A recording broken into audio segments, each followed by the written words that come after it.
Hey, what is up my good people? Okay, pada beberapa hari yang lepas, aku baru saja lepas menonton filem The Odyssey, sebuah filem epic fantasy daripada pengarah yang kita tak perlu nak kenalkan lagi dah. Memang ramai orang tahu, which is Christopher Nolan himself. Dan ini merupakan percubaan yang terbaru daripada Christopher Nolan untuk mengarahkan sebuah filem fantasy hasil daripada Greek mythology dan merupakan adaptasi daripada sebuah epic poem dari Homer.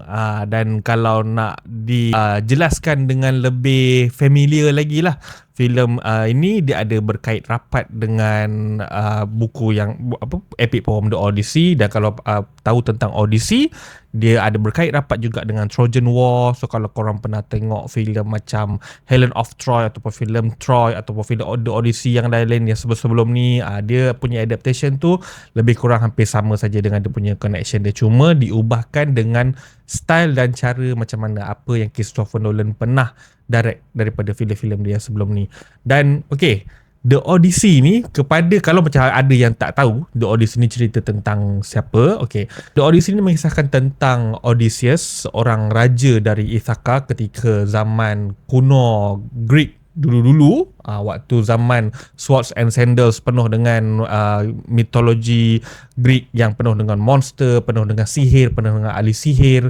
And zaman-zaman diorang percayakan gods macam Zeus, Athena. Odyssey ni dia merupakan salah seorang askar juga ketika Trojan War, yang kalau di mana waktu Trojan War ada helah ataupun ada trik bila askar-askar daripada Greek nak masuk ke kota Troy, diorang menggunakan Trojan horse sebagai hadiah kononnya kepada goddess Athena untuk Trojan. So, tanda kononnya diorang menyerah kalah, tapi Trojan horse tu dijadikan sebagai umpan saja untuk askar-askar Greek ini masuk ke dalam tembok, masuk ke dalam kota Troy. Dan ini adalah helah daripada Odysseus sendiri. Dan fokus utama dalam cerita ni, dalam filem ni adalah nak tunjukkan macam mana selepas 10 tahun Trojan War, Odysseus bersama anak-anak kapal dia nak pulang ke Ithaka.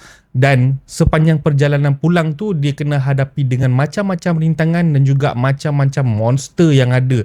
Macam kena berhadapan dengan Cyclops, kena berhadapan dengan Laestrygonians, kena berhadapan dengan Sirens, Scylla dan banyak lagi lah monster-monster yang ada. Dan juga di Ithaka sendiri, isteri dia Penelope sedang menunggu bersama anak dia Telemachus. Dan sewaktu menunggu tu, banyaklah orang-orang yang nak melamar Penelope yang mengingatkan mungkin Odysseus dah mati, sebab lama sangat perjalanan dia daripada Trojan War habis sampailah ke waktu dalam filem ni. Christopher Nolan sebelum ini kita tahu pernah mengarah filem Oppenheimer, sebelum Oppenheimer lepas tu Tenet, Interstellar semua kan. Satu yang aku suka adalah dia masih mengekalkan lagi signature dia sebagai seorang director. Kita kalau tengok filem tu, kita dah boleh nampak ini adalah filem Christopher Nolan. Tak kisahlah ini filem sci-fi macam Interstellar ke, filem biopic, historical biopic macam Oppenheimer ke, dan ini pula filem Greek mythology, still the signature of Christopher Nolan tu masih ada dengan mengekalkan penggunaan filem, especially IMAX filem dalam filem melalui karya dia.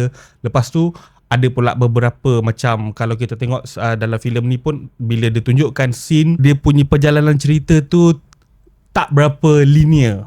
Dia punya cerita tu dia tak straightforward. Walaupun untuk filem The Odyssey ni, jalan cerita ni memang sangat straightforward, tapi cara dia meletakkan plot tu tidak berapa linear. Dan dia ada banyak macam cut bila setiap kali dia bercerita tentang watak ini, dia akan cut pergi tunjukkan sedikit scene dekat babak-babak tu. So itu memang kalau kau rajin ataupun selalu tengok filem Christopher Nolan, memang tahulah, bila tengok je dah tahu dah akan ada that feel of Christopher Nolan dekat dalam filem ni.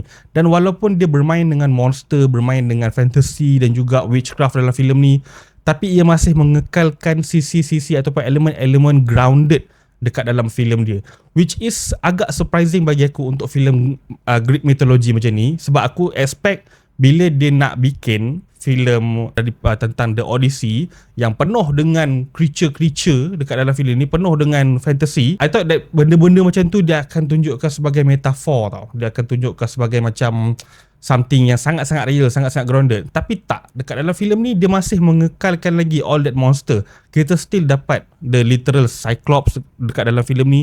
Kita still dapat watak monster Skylar dekat dalam filem ni. Dan still dapat all the banyaklah monster-monster lain, Lestrygonians kat dalam filem ni.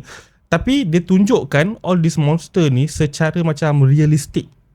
Most of the monster pun menggunakan practical effect dengan minimal CGI. CGI dia masih ada tapi cuma minimal. Ini yang aku suka dekat dalam filem Christopher Nolan bila dia adapt filem, bila dia adapt genre Greek mythology macam ni. Sama lah macam bila kita ingatkan waktu dia buat Interstellar kan. It's very filem yang macam banyak menggunakan elemen sci-fi dekat dalam filem dia, tapi dia boleh terapkan elemen grounded supaya nampak macam this thing actually can happen. Sebab benda tu nampak sangat-sangat real dengan practical effect yang dia cuba sampaikan. Okay, itu satu, kita nampak dia punya sisi dalam cerita dia. Dan Christopher Nolan juga macam dia gemar nak menggunakan tema yang hampir similar dengan filem-filem dia yang sebelum-sebelum ni. Kalau tengok dekat dalam filem The Odyssey ni, dia menggunakan watak Matt Damon sebagai Odysseus, yang mana mempunyai perasaan bersalah selepas dia menggunakan helah Trojan Horse tu. Dia terasa macam helah dia ni telah membuka ruang kepada the whole Greek untuk berhadapan dengan sesuatu yang sangat dahsyat. So tema ini sama macam apa yang diterjemahkan dekat dalam filem Oppenheimer. Bila mana watak Robert Oppenheimer selepas dia mencipta bom atom, dia rasa macam menyesal sebab selepas dia mencipta bom atom, maksudnya telah membuka ruang untuk banyak negara-negara untuk explore tentang bom atom ni dan akhirnya akan memusnahkan dunia. And then cerita dia tentang perjalanan nak pulang ke Ithaka. Ia ibarat sama juga dengan macam dalam filem Inception, bila mana watak cop lakonan Leonardo DiCaprio cuba untuk kembali pulang ke rumah dia selepas berjaya melakukan misi kononnya masuk dalam mimpi orang pun semua kan. So the team tu feels very familiar dengan Christopher Nolan sendiri. So itulah aku rasakan kenapa walaupun The Odyssey ni sebuah karya yang macam dah diadaptasi banyak kali, tapi masih lagi Christopher Nolan mampu menekankan all these tema-tema yang penuh dengan depth dekat dalam filem ini. Okay, and then aku nak puji juga daripada segi lakonan dekat dalam filem ni. Macam aku cakap tadi, Matt Damon melakonkan watak Odysseus, dan Matt Damon sebagai Odysseus memang kau boleh nampak dia ada that aura as a Greek leader, as a leader dekat dalam filem ini, melalui macam mana dia nak lead semua anak-anak kapal dia, dan juga macam mana watak dia pun ada flaw dia juga. Even kalau orang kalau tak tahu watak Odysseus ni pun, bila dia tengok macam kenapa dia act macam ni, kenapa dia act macam ni, kenapa dia punya decision macam ni, tapi in the end kau nampak that flaw yang membuatkan dia sebagai seorang karakter hero yang sangat-sangat macam ada that credibility sebagai seorang karakter yang mampu menggerakkan the overall cerita dalam filem ini. And not only just Matt Damon, aku juga puji semua kebanyakan pelakon-pelakon sampingan yang mendampingi Matt Damon. Contohnya, kalau paling aku puji sekali adalah seperti John Leguizamo sebagai Eumaeus. Dia merupakan servant kepada Odysseus dan juga Penelope di Ithaka. Dia punya style acting is, walaupun dia melakukan watak orang Greek, tapi kita kenal John Leguizamo ni macam mana. Kalau kita tengok dia punya lakonan dekat dalam filem-filem sebelum-sebelum ni, very santai, very relax. Macam aku suka gila bila waktu dia berborak dengan Odysseus sambil makan buah, dia sembang relax je, and then lepas tu dia tunjukkan dia punya ekspresif muka yang tak terlalu terlihat sangat. So watak dia kecil, watak dia macam memang mungkin macam satu watak yang kalau diberikan pada orang lain ke apa, mungkin kita tak berapa perasan ke apa, tapi disebabkan dia bawa watak dalam filem ni, there's a presence setiap kali dia ada dekat dalam setiap scene dekat dalam filem ni. And sama juga seperti Tom Holland sebagai Telemachus, fitting dengan watak dia sebagai seorang Prince of Ithaca. And Anne Hathaway menjadi seorang watak ibu dan juga watak sebagai seorang isteri yang longing for her husband kat dalam filem ni. Mempunyai projection performance yang sangat-sangat bagus. And of course Robert Pattinson juga pula sebagai Antonius. He is a very versatile actor yang mempunyai range yang sangat meluas. Kau bila tengok dia as Batman, as Bruce Wayne, boleh nampak intimidating. Kau bila tengok dia dekat dalam filem The Odyssey ni, bila dia bawa watak Antonius, seorang lelaki ataupun seorang pelamar Penelope, kononnya dia nak melamar Penelope sebagai untuk nak jadi husband dia, tapi watak dia sangat coward, sangat hanat, sangat-sangat memang kau boleh feel lah that feeling of bastard dekat dalam watak Antonius daripada Robert Pattinson ni. And banyak lagi pelakon-pelakon lain yang dekat dalam filem ni yang mempunyai aura yang sangat-sangat menarik, yang mendampingi watak Odysseus lakonan Matt Damon. Perkara lain yang aku rasakan memang perlu ditekankan menjadikan mengapa The Odyssey ni antara filem yang hebat untuk tahun ni. Satu lagi adalah daripada segi teknikal dia. Sinematografi daripada Hoyte van Hoytema. Hoyte ni daripada filem Interstellar lagi dah jadi cinematographer untuk Christopher Nolan. Kalau sebelum ni daripada filem Following, daripada filem Memento sampai ke filem Inception, The Dark Knight Rises tak salah aku, dia punya cinematographer adalah Wally Pfister, di mana Wally Pfister dia dah retire as a cinematographer. Dan lepas tu untuk Interstellar dia ambil pula Hoyte van Hoytema. This guy is very macam abyss lah in cinematography, sebab he have to carry IMAX camera dekat dalam filem ni. And then kau imagine kalau korang tengok behind the scene macam mana dia menggunakan IMAX camera, is very revolutionary. Filem ni bukan sebuah filem yang hanya sekadar buat filem saja, tak. They invent the mechanism of IMAX film. Sebab kalau kita tengok IMAX camera tak sama dengan IMAX camera yang digunakan sebelum-sebelum ni. Kamera dia sama tapi dia tambah equipment. Dia letak beam, dia letak macam compactor ataupun box untuk menghilangkan suara IMAX camera. Korang tengoklah behind the scene dia memang amazing gila. And is shot in full IMAX daripada awal sampai habis. Aku tak nak bagi tahulah kat mana platform yang korang kena tengok ke apa ke, but at least there's a sense of appreciation on making of this film. Kalau nak bawa, sedangkan kalau macam filem lokal ke apa lah kan, ataupun studio filem lah mana, nak direct filem guna kamera filem pun rasa takut-takut tau. Rasa macam sangat-sangat something yang very particular, very meticulous. Tapi ni IMAX camera yang sangat-sangat besar pula tu, dan di cinematographkan oleh Hoyte pula tu. And kau boleh tengok dia bukan shoot dekat darat je, shoot even dekat laut, dekat atas boat. It's really amazing lah. That's why boleh feel all the lights, all the movement dekat dalam filem ni yang membuatkan korang akan lebih immersive dalam filem ni. And then second part of the technical part dalam filem ni adalah dia punya music score daripada Ludwig Göransson.